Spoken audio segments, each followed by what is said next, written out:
ये निर्देश दिया गया कि जितनी भी ज़मीन पर इस तरह से अवैध कब्जा हुआ है उस सब को वापस लिया जाए, रिट्रीव किया जाए।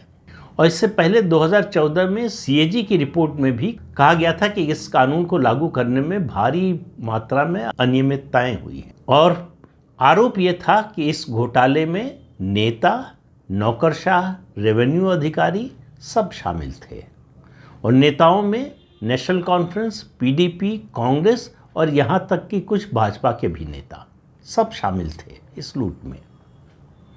तो ये खुली लूट थी। कानून बनाकर लूट कैसे की जाती है ये सीखने की ज़रूरत है इससे। वैसे इस कानून को तो 2018 में ही सरकार ने, मतलब राष्ट्रपति शासन के दौरान ही इसे रिपील कर दिया गया था, लेकिन 2020 में हाई कोर्ट का जजमेंट आने के बाद आधिकारिक रूप से सरकार ने इसे नल एंड वॉइड घोषित किया इस कानून को। तो अब ये ज़मीन को वापस लेने का सिलसिला शुरू हुआ।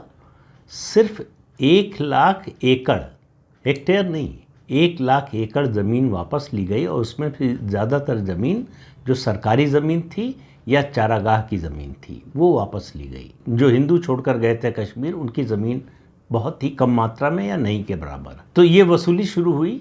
2023 में केंद्र सरकार ने इस पर रोक लगा दी, इस अभियान पर।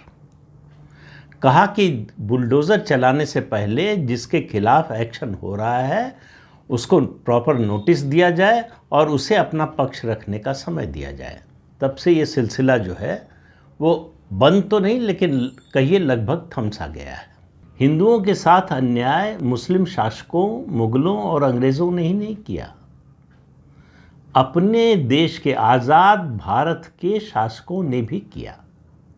और 1990 का कश्मीर का ये कानून जो है, 2001 का कानून है, 1990 के बाद जो बना, वो इसका जीता जागता प्रमाण है कि कैसे जो है अब कश्मीर घाटी जो है लगभग हिंदुओं से खाली हो चुकी है।